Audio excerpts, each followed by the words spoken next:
Roy Wood, how long were you there in the waiting room for a split second? Did you just get Yo, there? no. I've been here for about 5 minutes, man. Long Oh enough damn, to I missed watch. that.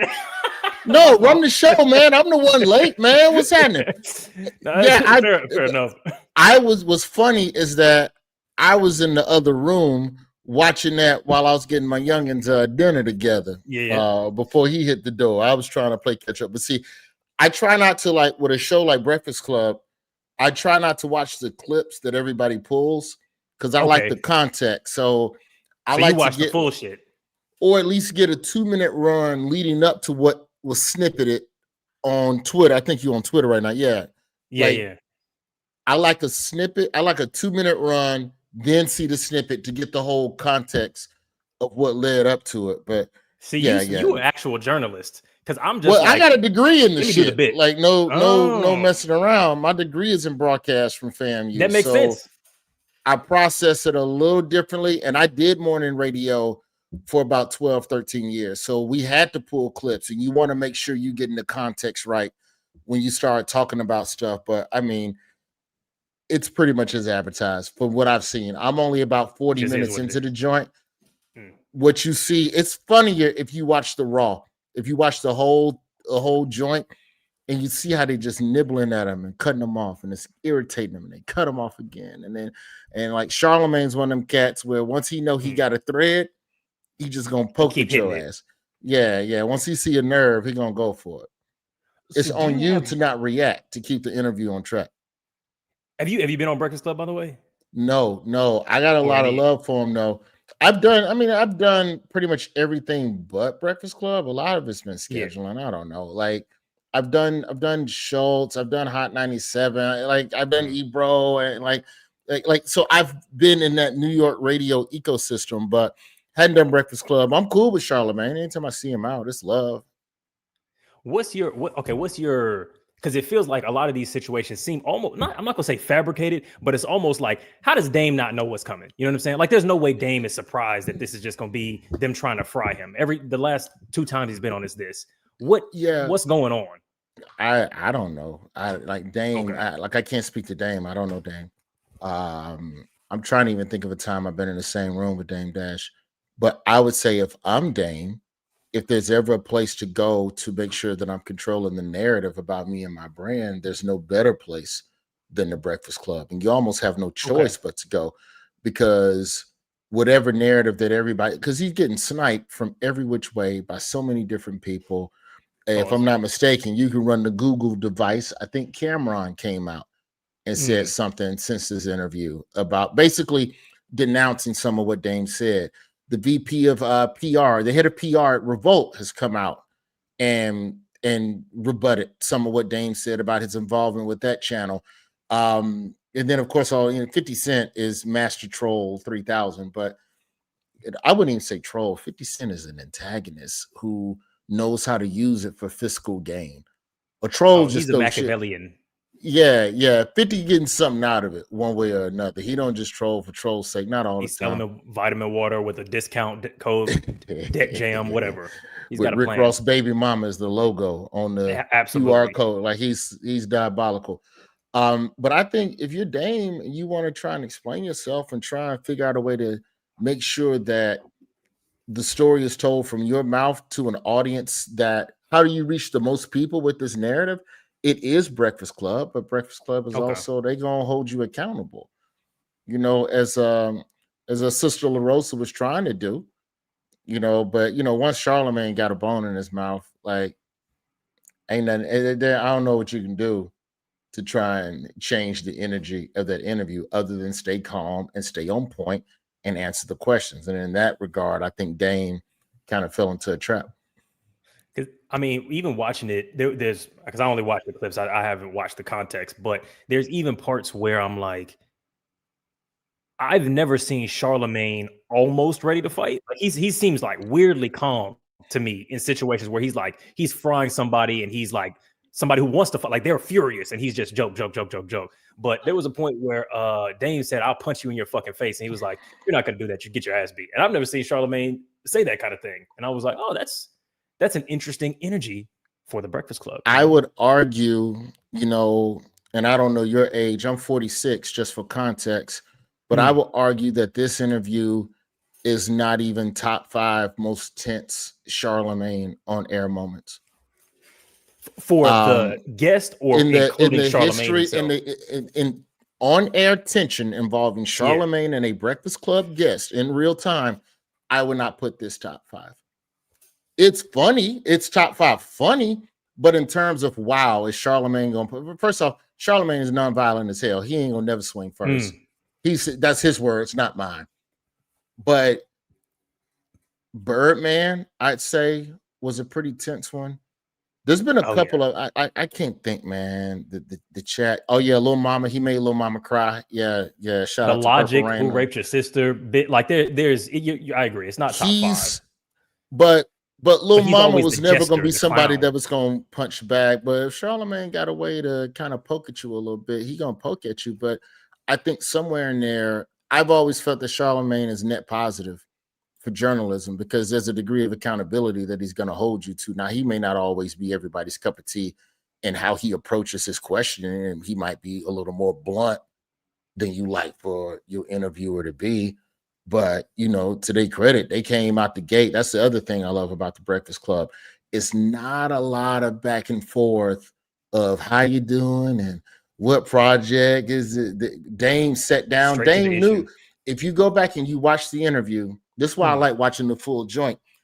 Dame sits down at the top and he goes, okay, let's lay down ground rules. Don't cut me off. I'm here because we respect each other. Like he literally laid out, don't cut me. So when you watch the snippet and he go, don't cut me off, it's not like that's coming out of left field. He asked them from the jump, hey, here, it's like when you argue with your girl and you know it's going to be a serious argument. And you just go, all right, before we start, I love you. And at the end of this, we still gonna be together. All right, let's go. Here's your motherfucking prop. Like it was that type of situation. He set up ground rules. Yeah, he tried to lay ground rules. And did they agree to it though? Yeah, for the most part. Yeah, Fredro Star. Shout out to Christine. That's I'm talking like legit. This person might punch Charlemagne. Fredro was not playing no games with Charlemagne. Like if we're talking about, Fredro wasn't playing no game. Birdman for sure wasn't playing no game. Birdman didn't even look at him. I don't think if you go back in that Birdman clip, Master P checked him as well. Like, yo, don't do that. And then Charlemagne was like, all right. Yeah, but it was like it was a quick. It was like, hey, stop. Anyway, Envy, pop. But that's the Breakfast Club. I think they have a way of bringing on people that their listeners and that Black culture is interested in. I think the show has thrived because pretty much anybody they interview falls into 2 buckets, in my opinion. It's either interesting person or interesting discussion. So you can have somebody that's not as high in the zeitgeist talking about something that's very essential to Black culture, or you could have somebody like Dame Dash, who has been saying a lot of stuff about his business and what is true and what isn't true about his money and his finances. And you can bring him on and see if it's bullshit or not. So I think that to me, like you're not going to get that side of Dame without on Sherry Shepherd or Tamron Hall. I'm sure he'd go and talk to him, but just their interview styles are different. The setting is different. You know what I'm saying? I think that's a big part of it. Also, I think part of why radio interviews to me are better than daytime talk or even like Jimmy Fallon, night show, whatever, is that radio interviews don't have an audience. And if you get somebody in the room and you get them talking long enough, it feels like they're just having a conversation with you. And you forget that you forget this shit going out to 1 million people, big dog. This is going to be on the internet and uploaded before you get off the elevator and get back in your Uber. So I think that part of it is pretty. It's pretty amazing. Even though I would say I've had some, even on this podcast, like some strong criticisms of Charlemagne recently, none of them have had anything to do with the way he conducts journalism or Breakfast Club. It's always been like a crazy inspiration in terms of, because I feel like people are sometimes down on the journalist that asks an uncomfortable question.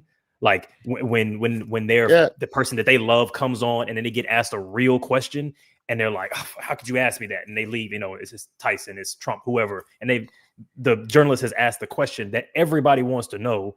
The guest, of course, gets upset. I'm like, Charlemagne never shies away from that. The fuck all that other stuff. Like, cool, you're promoting a book. Everybody wants to know. Post Malone. Why don't you talk about black people? Yeah, boom, whatever.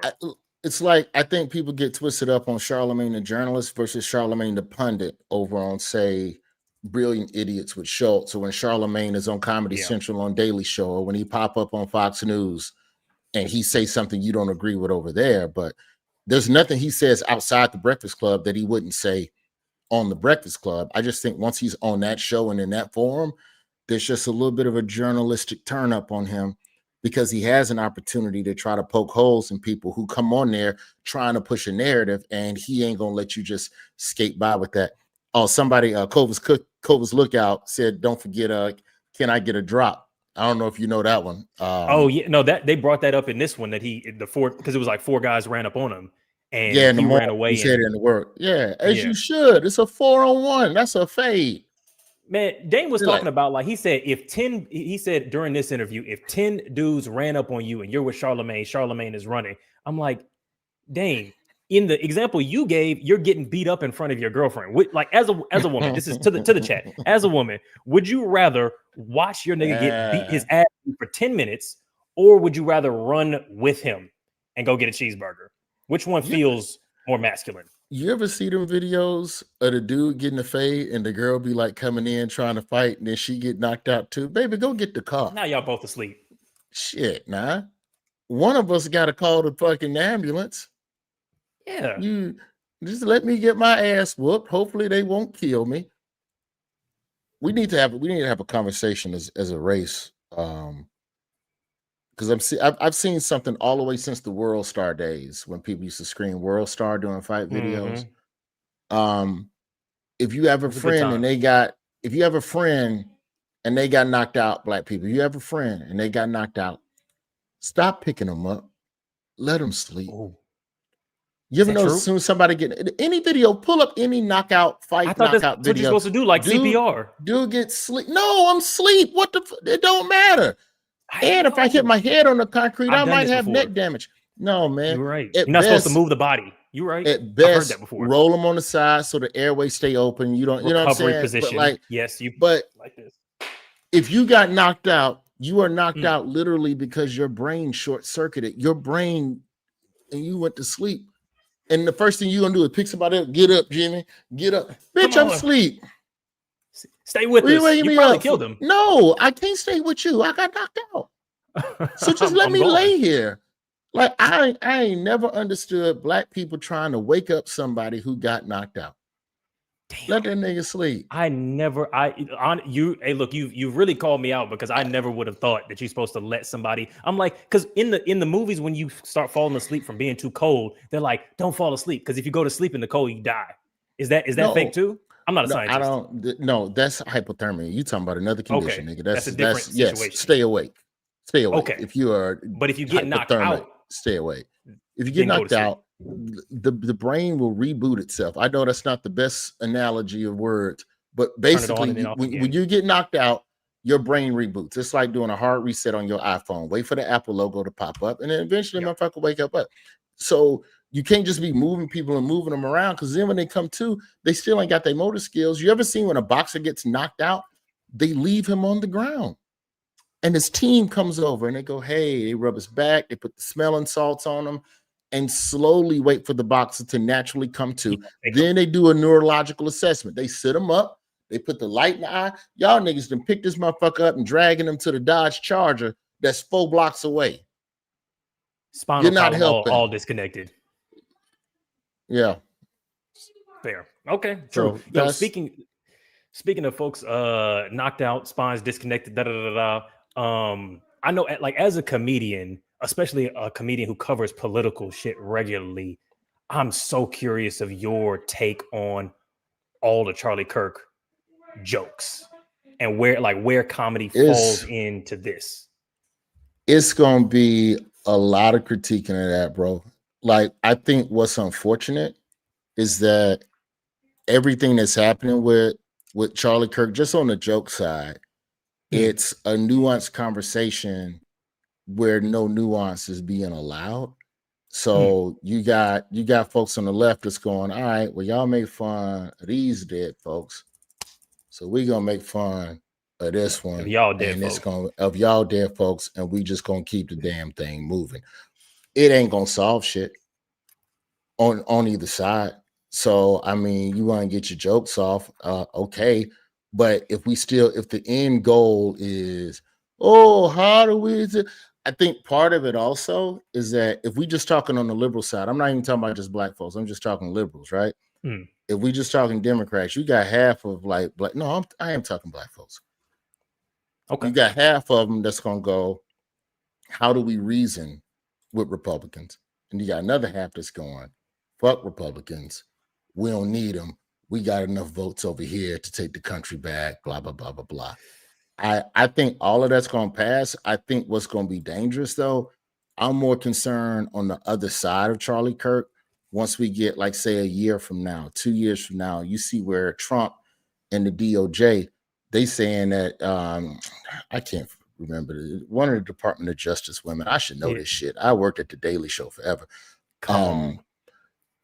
But they were basically like, if you made a joke about Charlie Kirk, we got a list and we working our way down the list. Yes, like a blacklist kind of a situation. But right now they're coming for employment, which is oddly fair game, because if you think your boss want to smoke with any group that's mad about anything, you are mistaken, unless you work for yourself. So make the joke, put your job at risk. That's the game. It's the same thing we ran on, from Trayvon all the way through, right? When white folks would dress up as Trayvon for Halloween. I don't know if you're old enough to remember that. I am. It was folks showing up to Halloween parties with Skittles and an Arizona tea, and then you, boom, get their job took. Horrific shit. And still with George Floyd, same situation. My issue in the broader sense, like if your question is about the jokes, my issue and my concern is that you have this moral witch hunt on folks who made the jokes, right? My concern is that they're going to try and flip this shit and make it criminal.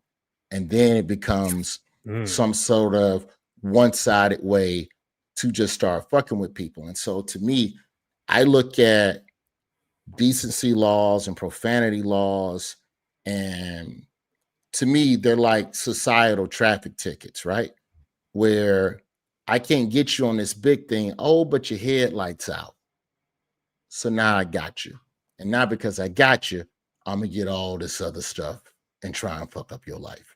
So to me, it becomes, I just been sitting back like since last week, just peeping game to see how far the administration is going to go to try and legislate or enforce or whatever the roundup and the dragnet is going to be on all of this. Like, I think that's the issue. When you start getting into criminalizing what people say, and it sounds crazy to say that, it ain't happened yet, but I don't know, bro. Yeah, we on a slippery slope. And when you start talking about laws in this country, most laws aren't enforced equally. You know what I'm saying? And so I've heard this theory. They say that the idea is that if you in a controlling authoritarian state, you make a whole lot of laws, just little shit all the time, so that whenever you have a dissident, there's always a law that they've broken because so much little shit is illegal. I give you an example, like the same thing with these types of laws, right? Where, liberals are making all these jokes. Let's arrest all the liberals for making an indecent joke. And now because you got arrested for that, you're ineligible to vote. Gotcha, bitch. Yep. You see what I'm saying? So crazy it's like, loophole. Okay, but and I don't want to feel like I'm crazy and thinking like that, but look at how they've started to criminalize protesting. And when you start looking at if you want to talk about now you're a freedom, felon. if you want to talk about Bill of Rights, freedom of assembly is in that top 10 of them amendments too. How much freedom you got on that? And even if you do, they running cell phone towers and repeaters. We ain't got to get. Look, I'm way more. I'm way more. That conspiracy ain't the word, but I do believe that there's a lot of A lot of shady shit I happening mean, when it look, comes some of to these conspiracies suppressing ain't opinions. theories; they're facts. Okay, but there's companies, there's law enforcement Yeah. agencies that do that. They bring in a dummy cell tower just to get, like, one of the first things they say when you go protest is don't take your real phone, take your burner phone, take the phone you use when you call in the mother Because they're girl. tracking where you are, kind of thing, or They gather your information and they can now yeah, connect you to the location, and now they can digitally monitor you. yeah, If I know your name and if I know your name and your phone number, I can pull your whole digital profile. I can pull your social, I can pull all of your damn social media. So now I can use that to look at everything you ever said and ever tweeted about. And if there's a new law about, ooh, what you can't joke about, gotcha, bitch, as Chappelle would say. Or I can now figure out a way to suppress you at the next protest or whatever. So there's, and to me, protest laws are the same as traffic laws. That's the same as a red, oh, your tail light with the, yes, oh, yeah, your trip you up. headlights not bright enough. Who got pulled over earlier this year because the headlights weren't on during the day because you didn't have daytime running lights for visibility? It might be a law some places, but how often is that enforced? Which comes back to what I'm talking about laws not being enforced equally, right? Because if you're pulling people over for not having their headlights on during the day, that's all the police would be doing. So, I say all of that to say, I feel like this becomes a, I feel like, everything that's happened with the jokes and the outrage from the jokes on Charlie Kirk could potentially come to a place where it becomes something that's legislated. And once you start getting into legislating, you're kind of into Lenny Bruce land. You're kind of into George Carlin, Seven Dirty Words land. And I understand the outrage for the people who love the man, but I don't know how far this will go and whether or not that will be equally enforced on both sides to bring about unity and harmony. If this is about respecting the dead, we'll see. Yeah, it seems like a very. Take a What do you Palm think? Pilot to a protest. Stop taking cell Bring a phones. pager. If Bring you a don't know pager, what a guys. Bring a Palm Pilot notepad. is, ask your granddaddy. Fold it up in a piece into a paper airplane. Send your messages that way. Smoke signals. Do something. Okay, just because I'll have more Charlie Kirk, whatever, and you let me know when you got to go. But I want Yeah, to we got do a about 5 quick minutes. little. We're good. We're good. Okay, cool. I want to do a quick little palate cleanser. It's a whole bunch of fuck shit. People are lady gets stabbed on the bus. The baby Down in releases a Charlotte, song about it. Charlie Kirk gets his neck shot out. Cool. What is your favorite thing about America or Americans? As a matter of fact, I'll make the question easier about Black America, because I know you did the Scottish thing. So what brings you joy when you think only America? that Black people still find ways to be happy from time to time in the midst of all of this. I went to Scotland. For the folks who don't know, they had that whole black Scottish TikTok trend. I was already over there for a TV conference. That was Black just Scott coincidental. shit. Yeah, I played it to make it look like I flew over there, but I was already in that bitch. And so the idea of, well, I'm here, ain't nobody else gonna go and try and talk to Black Scott. Nobody else from America is here. I got a camera. I got a little bit of free time. Let me talk to him. So I started talking to him, and we didn't really get into no deep. The main thing I noticed that was the most interesting, consistent across all 4 of them, and folks can go on my IG. It's about 2 thumb swipes down on my IG. Is that pretty much every Black Scott? And when I say Black Scott, I'm talking about somebody that was natively born there. Yeah, your family might be you first gen, but you born and live in Scotland. That's all you know. You ain't been back to Nigeria yet. Second gen up, yeah. Correct. So they all take in Black American culture. They get 0 Black American history. And Interesting. when I started reflecting on Black American history and what we're taught here, we're barely taught about us and the history of us on this soil. So we really ain't learning shit about Black folks that's doing dope shit overseas. You ain't learning about the Black Scottish kings they had. Wait, is that Back true? in 14th, 15th century, there was Black people roaming Scotland and running shit. Okay, wait. Did a Where did movie they? about it with Forrest Whitaker. Like there's so much history, so many other places, and that's when you start getting into the idea that do you really want a global diaspora, as Karen Hunter would say, the global majority? Do you want the global majority knowing how they were shining and what they overcame in other places? Do you really want to educate them on that, or do you want to keep them siloed off and separated a little bit? And so the idea, because we don't know each other's history and what we've overcome, I think once you take that out the equation, the assumption of respect, or to start from a respectful place when you're talking about other cultures, is hard to see. Now, I ain't to say that we ain't got some folks that don't rock with Black Americans and Africans. It's diaspora wars. It's always going to be some of that, but there's a lot more good and connectivity that could have happened. And I think part of why we don't have that is because we are not taught. Black Americans aren't taught about the diaspora, and the diaspora is not taught about Black Americans historically.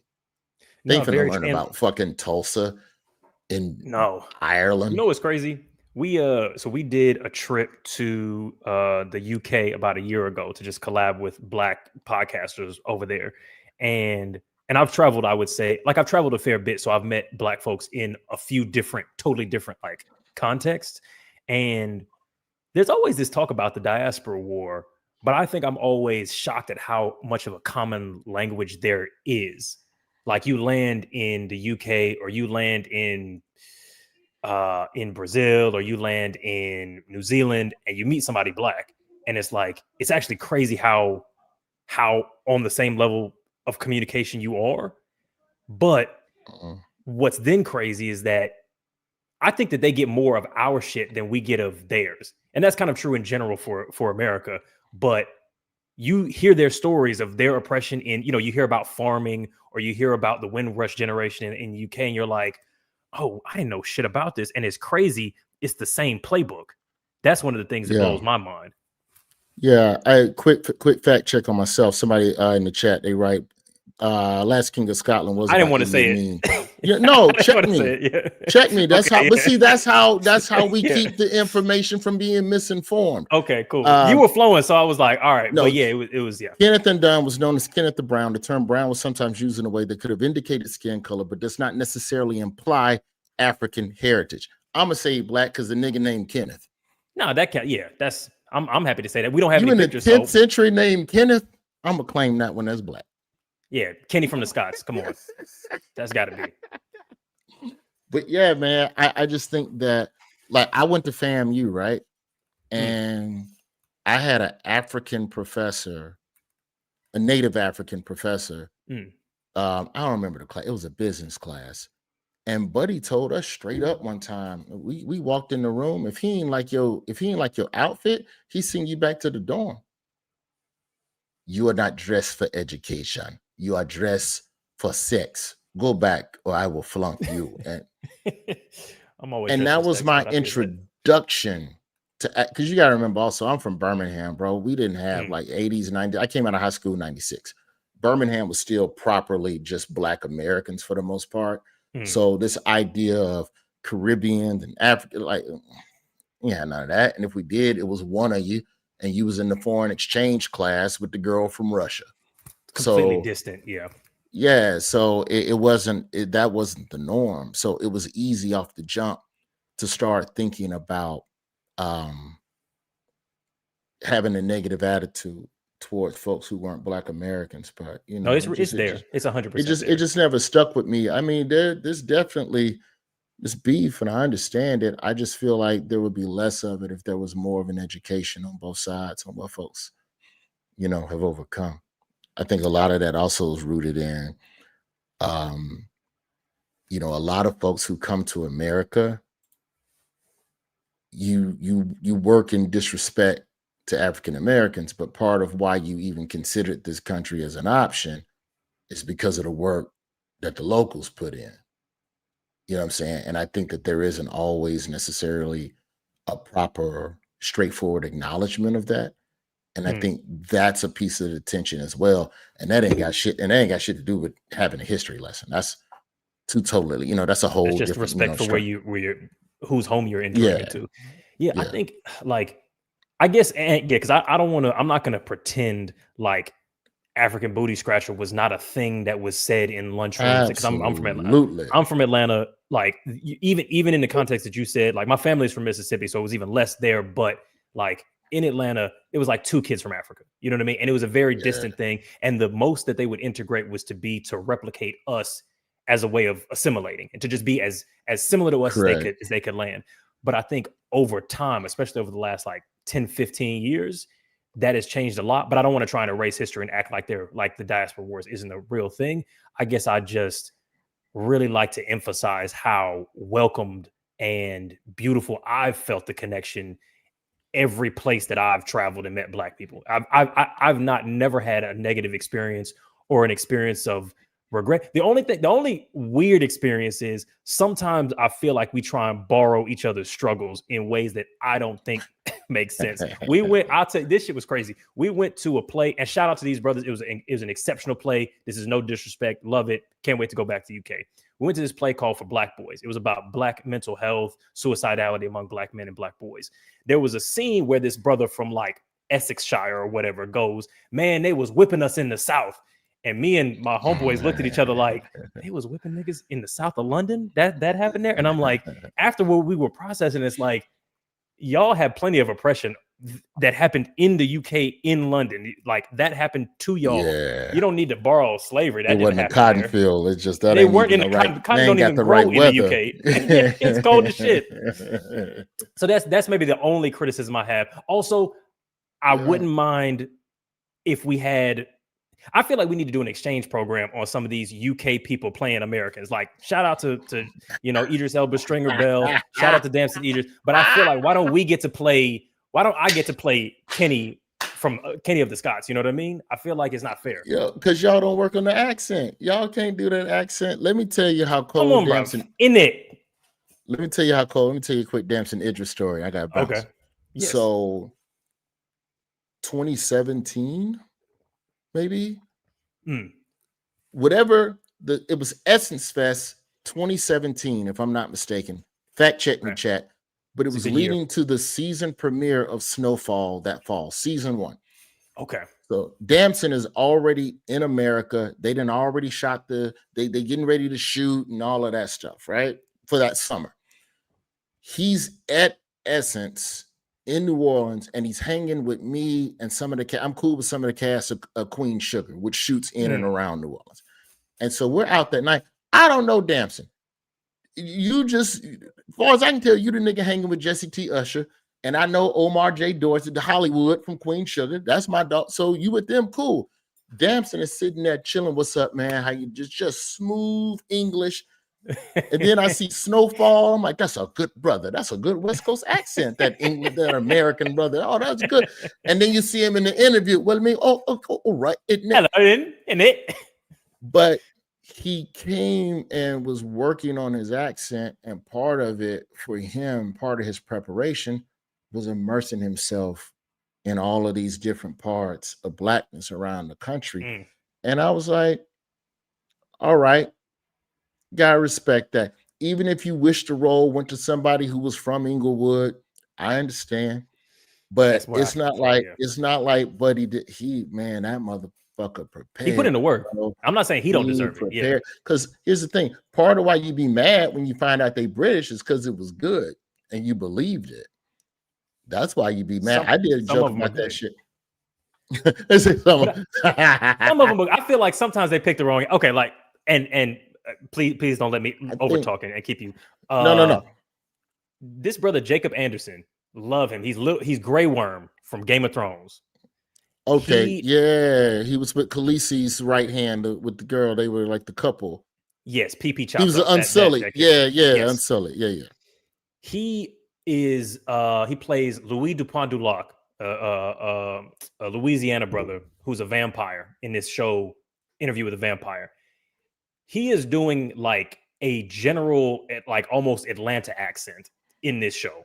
Everybody else in the show is doing a New Orleans accent. And I'm like, your accent is a little bit off because everybody else is doing this, jambalaya type of accent, and he's doing this like, "Hey, bro," like kind of thing.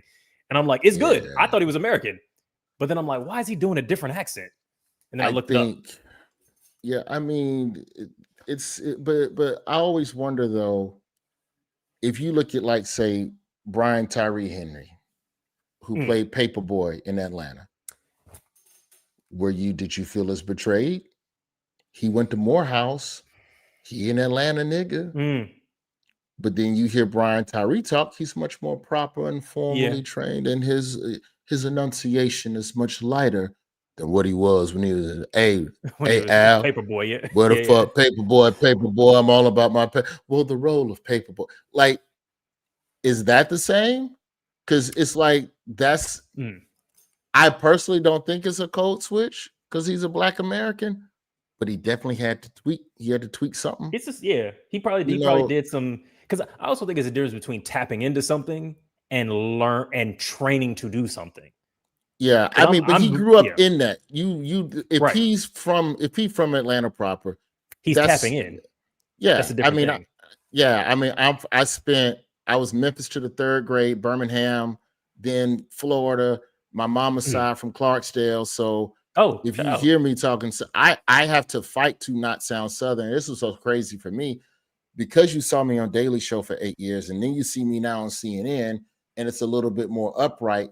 When I actually kick back, sip a little brown, that Southern shit come out of me, and then niggas say I'm code switching. I'm like, nah, that's what the fuck.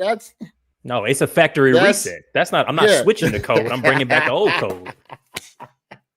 Yeah, man. But I appreciate you having me on, man. This is some man. real Thank talk. You a ton for coming through. Yeah, and I appreciate you for like running a show where you just jumping on whatever happened that day. You're not trying to, well, hey, tell me a little bit about that. Like, nah, man, this shit just happened an hour ago. Let's talk about it. Let's go. Man. Hey, look, we only had you for 30 minutes. We was like, let's get straight into it. Is there anything that you want folks to like from our chat to like check out that you've got? Because I know you got the CNN show. Man. Anything else? And it's all love, man. You see my name right there. Just wherever you go, just you already put know a .com behind it, put an @ in front. I got a book coming out at the end of October, The Man of Many Fathers, but more importantly, I got a book tour with it. We're gonna tell some jokes, tell some stories, do a little moderated conversation. Just go to my page. It's all, as they say, as you youngins say, the link is in the bio. Click it, smash it. Yeah. All right. Thank you again, and would love to have you back on at some point. Appreciate you. Absolutely. The man of many fathers. Absolutely, man. I appreciate you. Thank you for not cutting me off like Dame Dash. Easy. Appreciate you, brother. All right, let's see. So we get into in these comments. I'm gonna be here for another, like, I don't know, half hour to talk to y'all. So we could talk code switching, we could talk all of that. I had to look up who Jesse T. Usher was. Apparently it's old boy who played Bullet Train, A-Train. Yeah, man. Go AT. Go back and watch the full thing. Yeah, we only had him for 30 minutes. The brother's very busy. You know what I'm saying? He was like, hey, look, we can do it in this time slot. I was talking to his manager and all that kind of shit. Yeah, no, I'm honestly, I'm gonna cop this. The man of many fathers. Let me see. Man, I saw that clip recently on TikTok. I'm gonna find it for y'all. I saw that clip recently on TikTok, and I'm like, that nigga don't talk like that. Like his Bronx accent was more like, it felt like he was a Carlton. Because I've met a lot of people like this who, like, I don't know if y'all have met a lot of this, but I met a lot of black folks who code switch into a blacker accent in order to fit in those contexts. And I don't think there's anything wrong with that. I think that sometimes we forget that black culture is a culture, and it has all of the trappings of culture, which is that people assimilate into it, people feel the need to conform to it, people practice it, borrow it, switch it, synthesize it. That's how all cultures operate. But that motherfucker, let me find this. What's his name again? Alfonso Ribeiro. Yeah, I'll find this video. How you spell his name? Ribeiro. They were interviewing him in some nightclub. Let me see if I can find it. Yeah, here we go.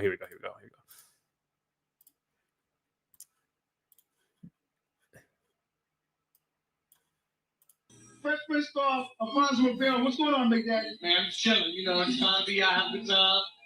Did back in New York for a minute, so I gotta step up. I know you're really from New York. I know you did the tap dance, kid here and whatnot. Did Silver Spoons, did some other parts. You actually did the Michael Jackson Pepsi commercial back in the day, right? Many years back, you know, when I was a little young, you know, a little small, but what's going on new for Alfonso Ribeiro along with the president? How's the show going? The show's going great, man. You know, we're getting good ratings still. We got picked up for next season, so we're gonna be coming back at least next year. You know, we're doing our thing, you know what I mean? So it's like, we have a good time. I'm trying to get back into music. I want to do my singing and stuff like that. You know, I'm trying to direct. So, you know, a whole bunch of stuff I'm trying to do. I'm trying to get live, you know? Are you going to be performing anywhere in New York area? I know you're doing the show and everything, but with the singing, is there anything coming up? You going to be thinking about doing Broadway plays and things like that again? Well, one day, I definitely want to come back to New York and do some Broadway again, but right now it's hard with the show because you can't really get that much time. That don't sound forced to y'all. That don't sound like he's putting it on in order to fit in on a microphone inside of a black nightclub. That doesn't seem like what's happening to y'all. Come on. House MD, Hugh Laurie's accent fucking impeccable. Honestly, Hugh Laurie's accent is crazy. When it went, yeah, come on. Have you seen his interview, his like audition, his self-tape, where he sends in his tape where he's like, oh, I'm gonna da da da da, and he switches from his British whatever and then does this, especially because he's a comedian. I think one of the things I appreciate the most is people who do a British, who do an accent, but it feels so natural that all of their vocal timbre is still there. Like Ben Mendelsohn, who did he plays the Skrull in the MCU. He's Australian, I think, but he played an American in The Outsider. Accent was flawless, but he still has the lisp. He never gets rid of the lisp, which is interesting. Yeah, he sounds like he's trying to sound like somebody else. He sounds like Carlton trying to sound like a nigga from the Bronx. But yeah, shout out to Brian T. Henry, because you're right. He did have the British accent in Bullet Train, and Bullet Train was fucking good. I actually liked that movie. That was a good movie. Yo, shout out to Aaron Pierre. I will say I had some criticisms of, oh man, do y'all want to hear my thoughts on Highest to Lowest? I watched this shit recently, and we're gonna have to take this live stream down if we get Denzel on the podcast. But oh boy, or Spike, because Jesus Christ. But yeah, Aaron Pierre in what was that? Let me highlight this because I want to talk about this. Blah, blah, blah, blah. Daphne. Come on, where's Aaron Pierre at?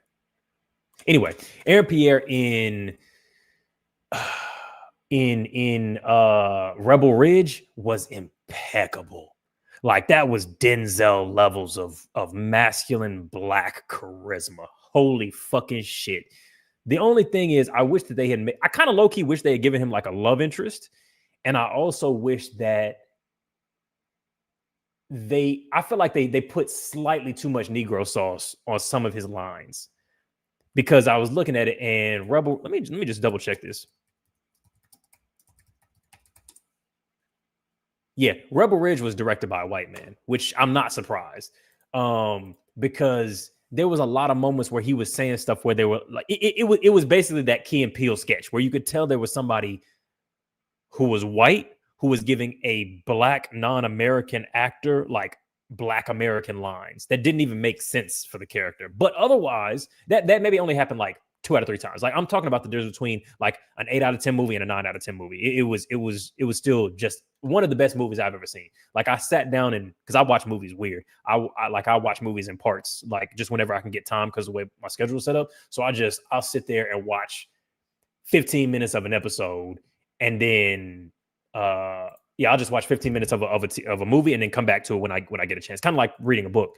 But yeah, but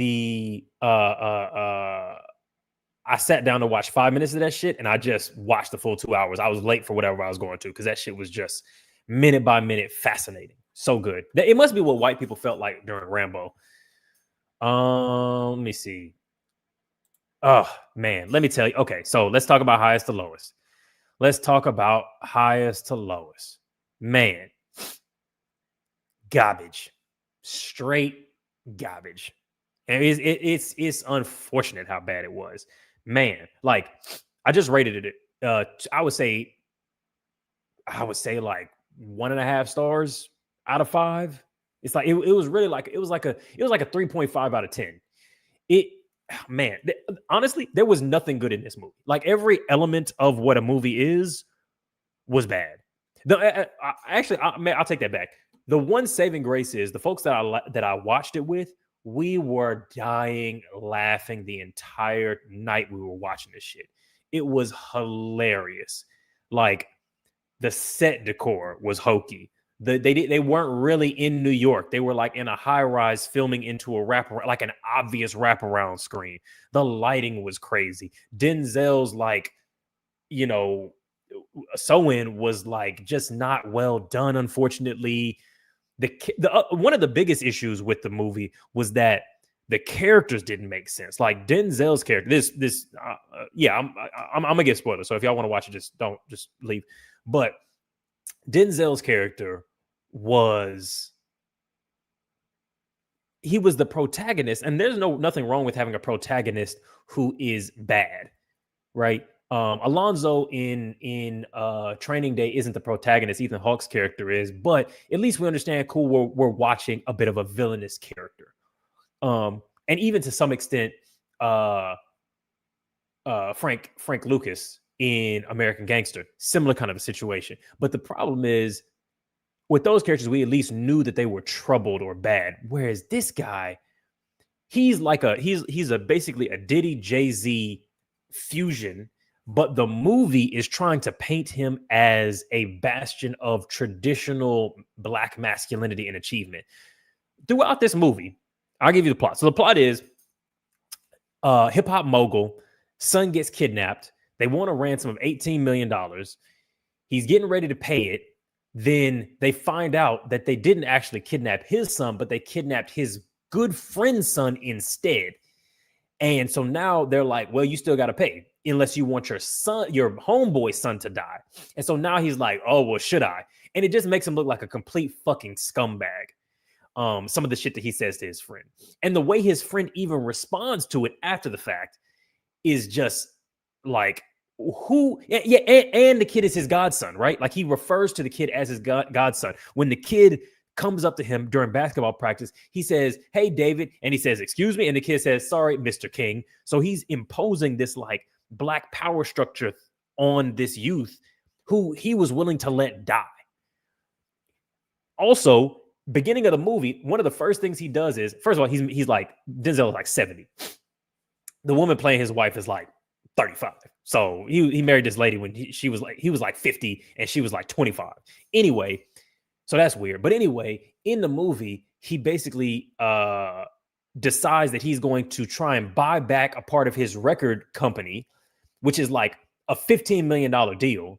And that means that him and his family aren't going to be able to travel. They're not going to be able to retire, which was some shit that he had planned out with his wife. So he just lays this on his wife and she's like, we've been working on like a 5-year plan for the last 5 years where we were going to retire. You were going to spend more time at home. I was going to be able to do this and that. We had all these plans. And he's like, yeah, but you're beautiful. And I'm like, man, this is the most scumbag, manipulator, abusive, neglectful character. Like he basically just blew up their life, all of their plans, completely disregarded her in a major financial decision, and then just said, hey, it is what it is, but you're beautiful. And we're supposed to look up to him. Then there's a moment in the movie where he's telling his son he loves him while basically announcing that he's going to let his son's best friend and his own godson fucking die over $18 million. And his son is like, why, are you sure? And then he starts like goading him. And then the son does what any person would do and gets like, Dad, this is messed up. You can't do this. And then his dad goes, fuck did you just say to me? Gets all up in his face like he's about to fight him. You know what I mean? And then the son is like, all right, backs down. He leaves. I heard them talking about this on Rap Latte that like people in theaters were like cheering during this because it's this like, Black masculinity, OG, like put him in his place shit. And it's like, The manipulation tactic of pushing a child who is saying something true and correct and calling you to account for bad behavior, goading them into taking a tone that you deem wrong, and then using the threat of violence to push them back into submission is some evil shit. But this guy's the protagonist of the movie. That's not even getting into the hokey shit.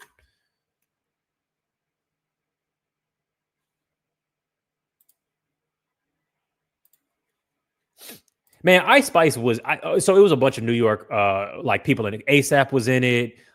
Princess Nokia was in it. Fucking Anthony Ramos was in it. Like you said, Ice Spice was in it. Just everybody in New York was in it. But it was like her part was completely unnecessary. Like it was a total cameo. It was distracting. Her character wasn't necessary. It didn't add anything to anything. And there was a lot of that. And it ended on like a 5-minute like song performance. Yeah. Hey, look, Power is the blueprint of this shit. I've said this since Power was out.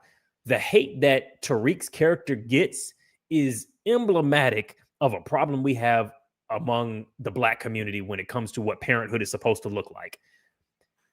Ghost blew up his fucking family, cheated on his wife, married a fucking like tried to get with a person who directly would destroy his life and who he knew did not approve of how he made his money, was never around, was never an attentive father, and gave the blueprint for how to be a penthouse gangster.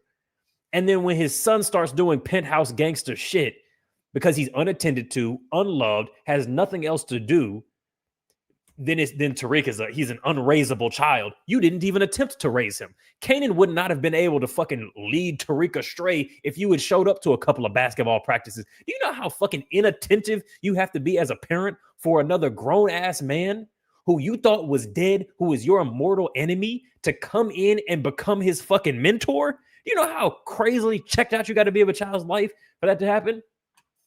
Come on, man. Actually insane. Bro, Highest to Lowest was 100% like a mid-tier Tubi movie. Man, I love Denzel. Denzel is my all-time favorite actor. It's probably like 2 Denzel movies I have not watched yet. I've seen Virtuosity. I liked fucking Virtuosity, dog. I liked The Second Equalizer. I loved him. Bro, this movie, they actually made Denzel's acting bad. His lines didn't make sense. The shit that he was, honestly, it felt like this was like an early cut and they ran out of money to make the movie. That's what it felt like. It felt like they just didn't have the money to do this, because if you had added like another, like, I don't know, 20 million onto this movie, then you might have had something a little bit more passable. But the camera work was terrible. The camera quality was terrible. The costumes was terrible. The sound was terrible sometimes. I mean, honestly, they shouldn't have had Denzel playing this character anyway, because I'm like, Denzel is a 70-year-old man. Let him play 70-year-old man roles, right? Let him play the shit that fucking Anthony Hopkins is playing. Why are we trying to have him be a cool hip hop dude? Like, stop.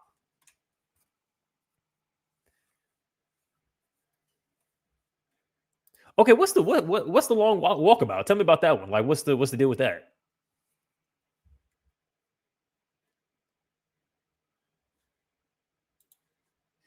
Yeah, look, I will say, in defense of that character, who was literally just a scumbag throughout the entire movie. He was bad to his children. He was bad to his wife. He was bad to his business partners. He was bad to his chauffeur/best friend. Bad to his guy. There was nobody in this movie that was close to him in his life that he was actually kind to in any real way. But I will say, I don't know, man. Is there an amount of money that you wouldn't pay between your child and like a cousin? Between your or is it like anybody family, you pay any amount? Because obviously your child, you probably pay everything. You go, cool, I'll give it all. Would you same thing for everyone? I'm just asking the question. Because a godson isn't your son. Are you giving all of your money? Because you have no guarantee you're making it back.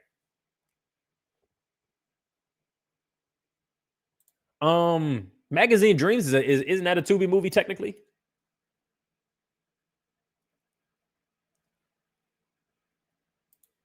Ooh, okay.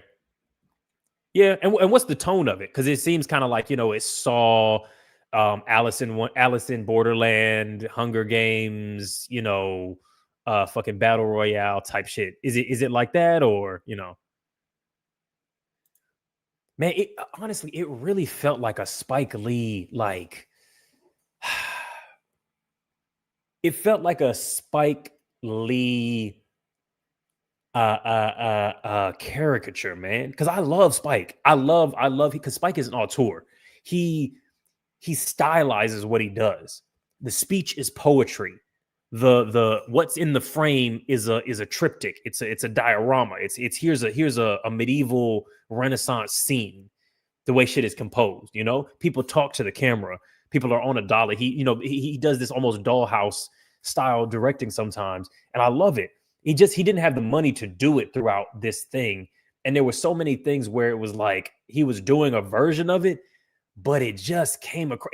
Honestly, it felt. I was like, maybe it was meant to be funny, because I just watched Trouble Man with Michael Jai White, and I'm like, man, this feels like it would be good if it were intentionally like blaxploitation, but it didn't feel like that. I will say the worst thing about this movie is that the best acting performance in it was A$AP Rocky. I will say also it was weird watching Denzel get played like they did. Also, the movie turned into like a weird Stand By Me, Coach Carter, Remember the Titans situation by the end, where this like bit of a scumbag OG basically like, almost takes the villain character under his wing. It made no sense, man.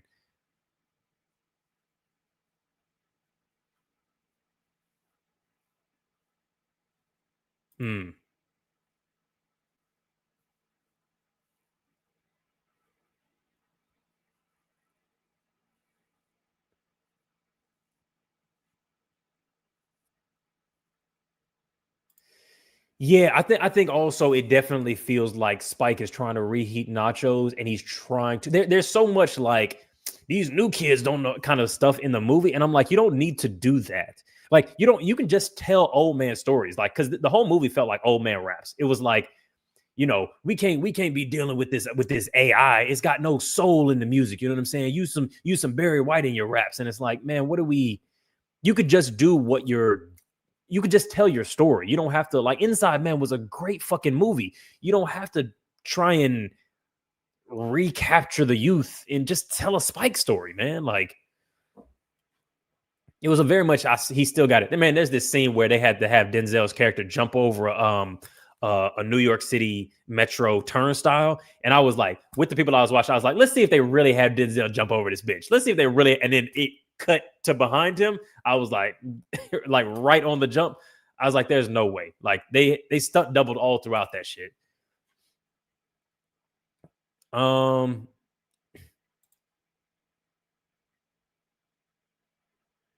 mean, I don't know much about money, but like having the liquidity to have like $18 million in cash in Swiss francs, that actually seems incredibly difficult. I don't know much about money laundering or any of that kind of stuff, but that actually seems pretty wild, right? Like,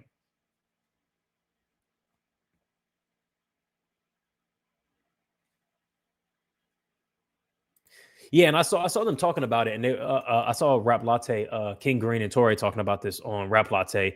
You know what's crazy? I liked Spike's Old Boy reboot because Spike has done now two. Actually, is Inside Man a remake of something as well? But he's done at least two Asian cinema remakes with a black cast. Old Boy was great. I love the original. I liked Spike's version.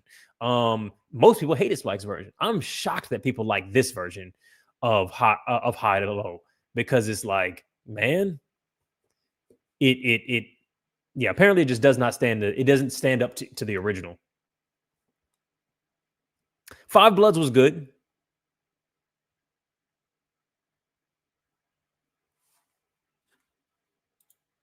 Hey, look, man.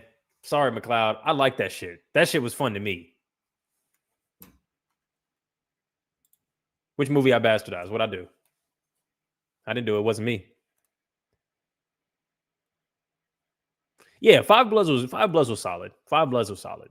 I still would say that my like top 5 Spike movies, Malcolm X is probably number 1. Number 2 is probably Do the Right Thing. then probably Mo Better Blues, then probably School Days, then probably She's Gotta Have It. No, She's Gotta Have It is probably number 3. Yeah.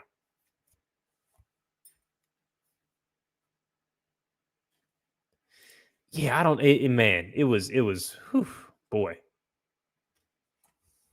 it was fucking. Yeah, it was a goddamn disappointment, man. That's what it was. All right, y'all. I'm gonna hop off this live. Is there anything else that I need to talk about? Has any crazy breaking news happened recently? You know.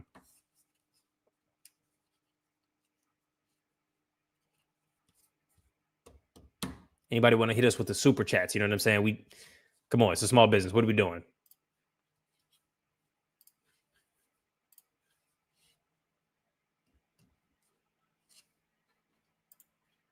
You got the wrong co-host for this. Yo, who should we have? Like, because I do want to do more sports content, because I know Alvin is definitely hankering for that kind of, like, to do some of those conversations. Who should we have to talk sports with? Because I know Dom and Omar do sports content. There's the Sporting Pod that had Orlando Jones on it. Yeah.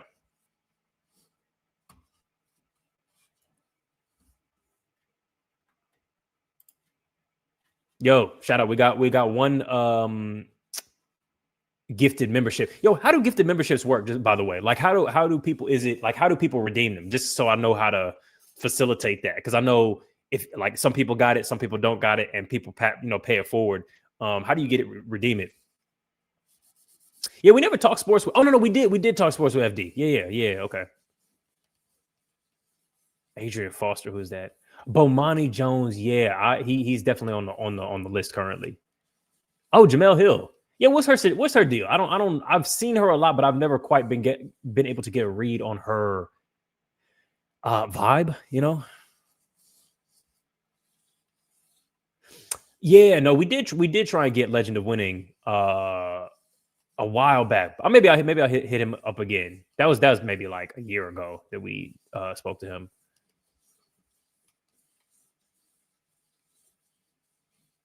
Hey, there we go. Happy birthday, H Irons. So do you gift it to a person? Somebody explain how it works. I for some reason I don't know. Like, I know it's in our ecosystem, but like, if you gift it, is it just the first person who grabs it? And how do they do that? Is it from YouTube, or do you gift it? You like pick a person and gift it? The black guy who tips. What is that?